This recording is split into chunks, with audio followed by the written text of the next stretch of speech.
y'all, did y'all miss us? Because we sure missed you. Look, watch, like, and subscribe to our channel at Sister Sis 1988, as well as follow us on all our social media platforms at Sister Sis 1988.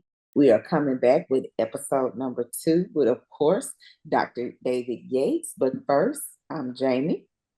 I'm Latoya. And I'm Calandra. Okay, Dr. Yates, so my next question is going to be, how important is mental health and overall when it comes to your physical health? Oh man, it's crucial. I don't know if you've ever, heard the term mind over matter, but it is absolutely true, And when it comes to mental health, you have to be vigilant, because there's so much stimuli out there and our brain is taking it all in. And we need to be able to not go astray, right? When we have all this different stimuli, we have all this different, things that we see on social media or read or this or that and the other. I've always liked to keep things simple as a doctor because I feel that we as human beings a lot of times complicate our lives unnecessarily. And that's why, I love God and how he works because it's straightforward. It's not complicated. It's pure. It's like, this is what you need to do. You have faith, you repent, you get baptized, they get, the Holy Ghost, and then it's just wash and repeat the rest of your life, endure to the end. You're going to mess up. You're going to make mistakes. Don't get down on yourself. Just know that I'm here for you, repent, and I really feel that my relationship with God has helped me maintain a very strong mental health. Like that's been huge for my mental health is my belief in God and his plan and his purpose for me as his child. But when it comes to science and when it comes to my profession, I mean, that's what it is. I'm a nervous system doctor. Your nervous system is made up of your mind, your brain, brainstem, spinal cord. I mentioned this in episode 1. That's the central nervous system.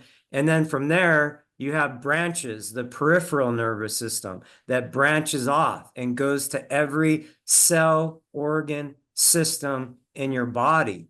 And it's all like everything, the whole balance of your body is dependent upon this communication between the brain and your cells. Okay.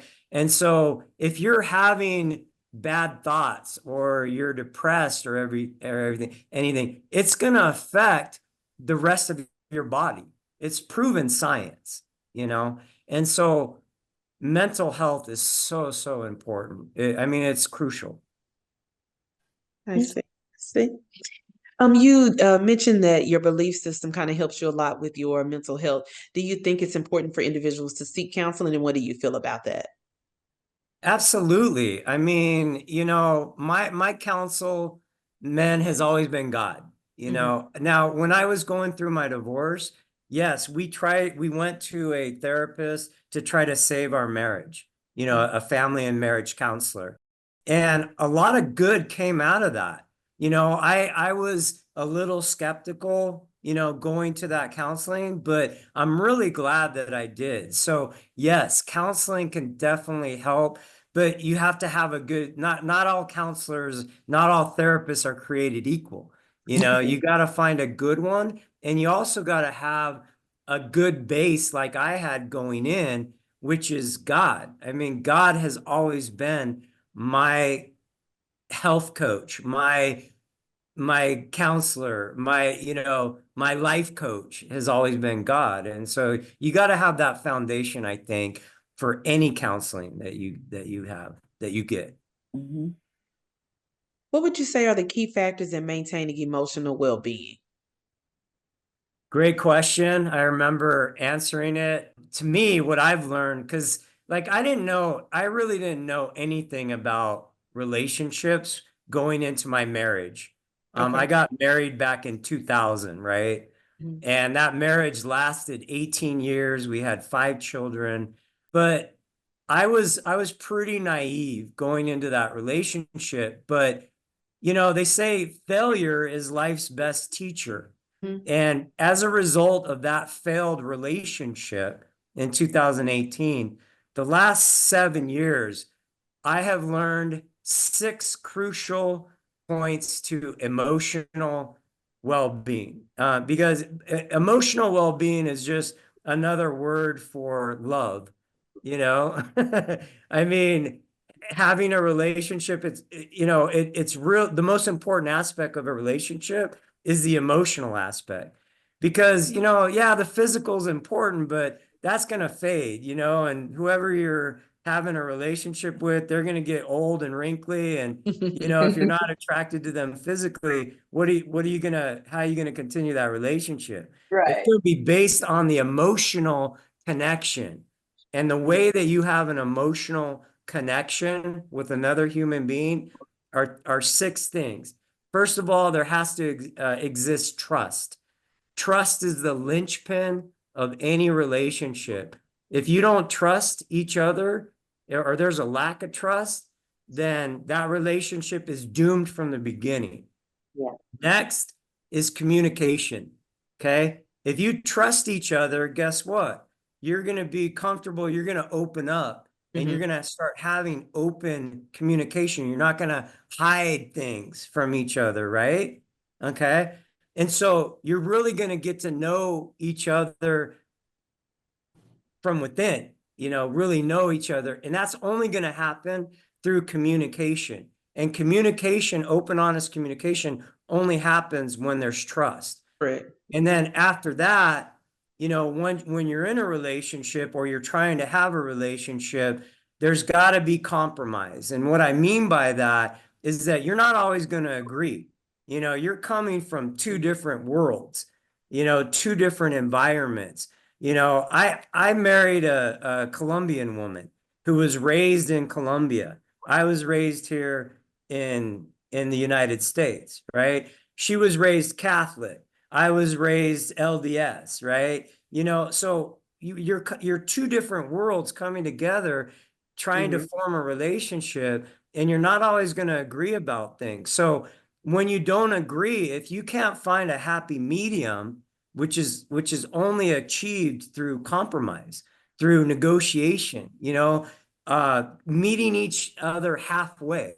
If you're not willing to meet each other halfway, then that's going to cause resentment. And if there's resentment, then you don't have a good emotional connection when resentment, exists. And then the other 3 are you got to love each other and each other's love languages, and Right. we all love to be loved in all 5 love languages, Right. but there are certain love languages that are principal. For instance, my 2 principal love languages are quality time and physical touch. And I'm a unique man in the sense that you aren't getting any sex if you haven't connected with me through quality time Mm. and open, honest communication in that quality time. Now, my wife was different. Okay. Her love languages were words of affirmation and receiving gifts, and so we didn't love each other we didn't appease each other's love languages enough to create that emotional bond that's necessary in a marriage. And that's one of the main reasons why our marriage failed, is that we didn't appease each other's love languages enough. So you got to know the love language of your partner. They got to know your love language, and they need to be appeasing it. And if they're not appeasing it, then you're each going to look for somebody else. you know and then the last 2 are simply showing appreciation for each other and respect, Right. and those will come, and that's how you form a very strong emotional connection, through those 6 things: trust, communication, compromise, loving each other and each other's love language, appreciation and respect. Those are fundamental to emotional connection. Right. I always say trust is the secret sauce. So Yeah. it's interesting you mentioned that as number Well, one. that's the Starts with trust. foundation. Right. Without that, you don't You have have a nothing. relationship. Correct. Yep. You Absolutely have nothing. nothing without Yeah. trust. It That starts is with so that. true. Very true. Very true. So with the things you have gone through and learning what you have learned, what would you say, how have you changed and how do you now maintain healthy relationships? So, I mean, I just learned that exactly what it takes to have a healthy relationship. And I'm not going to settle. I mean, I'm a very independent person. So, and I have my daughter, and she's really my focus is raising her, getting her graduated from high school, getting her acclimated as she becomes an adult. That's really my focus.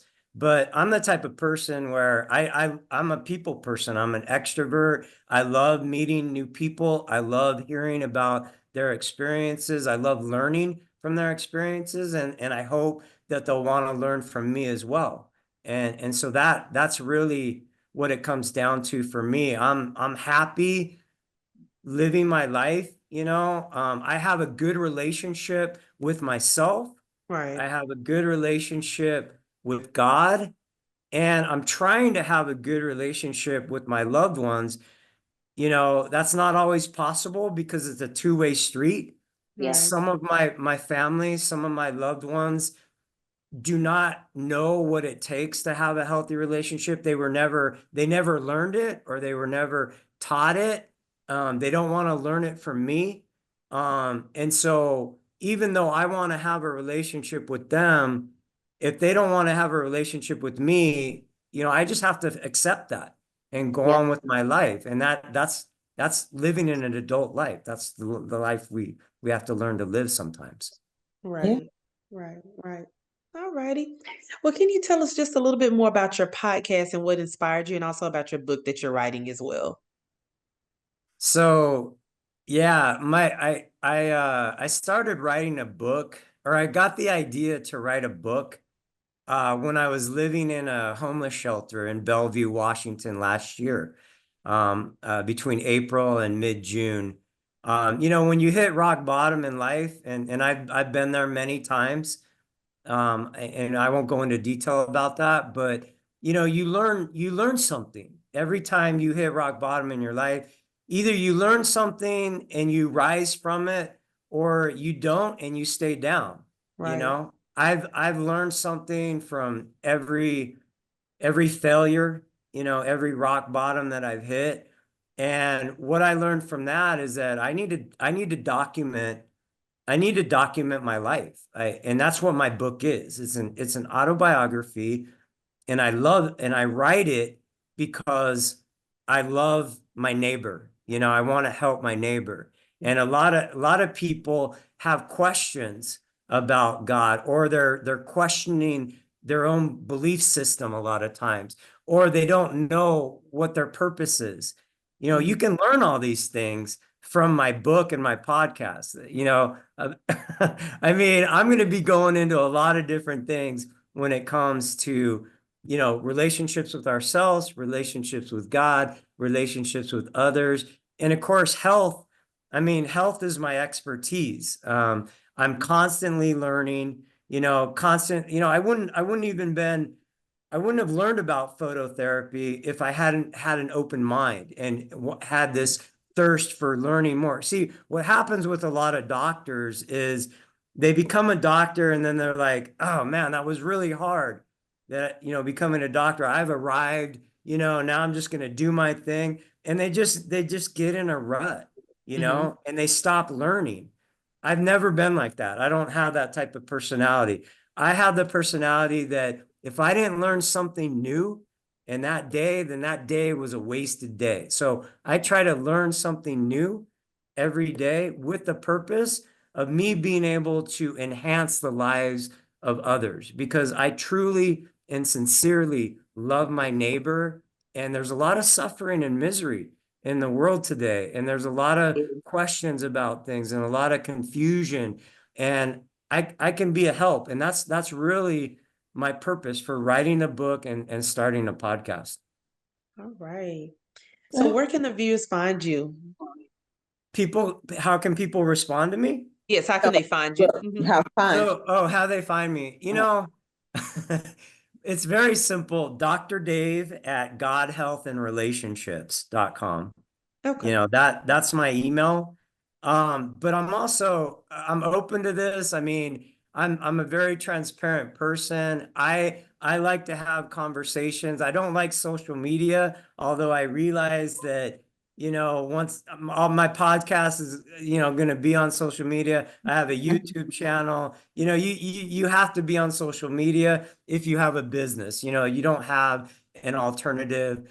Or if you're promoting something like a product or a book or something like that, you got to be on social media.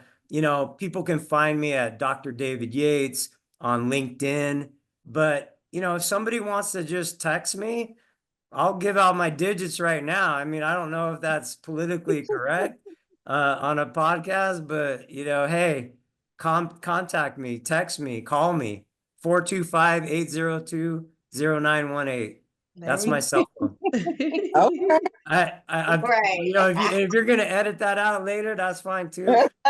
Like I said, I don't know how this all works. All I know is I want to help people. Yeah. I want people to know. I want them to contact me. Yeah. And maybe somebody wouldn't be, maybe somebody wouldn't, email me, but they would text me. I don't Text know. you, right. I don't know how it all Correct. works, Yeah. but my business, my website is God, Health, and Relationships. And my name is Dr. David Yates. So, though you could find me on YouTube, on LinkedIn, social media. My handle on TikTok is God, Health, and Relationships. Same with Instagram, so, and that's, if you want to contact me directly, that's my email, Dr. Dave at godhealthandrelationships.com. Okay. Okay. Is there anything else that you would like to leave our viewers with before we exit and close today? No, I think we covered a lot. I mean, We did. We have. a lot to think about. I mean, I'm just very grateful to you ladies for letting me, share a little bit about myself and my story. And I'm here for you. If whatever any of your listeners need, contact me. I'll be happy to talk with you. Yes, and thank you for joining us and taking the time to spend with us this Saturday evening as well. Thank you. Yeah, My pleasure. Yes, it's a wonderful show. Thank you for your time today. So, Until next time. there is strength in sisterhood. And support in sisterhood. Bye. Bye.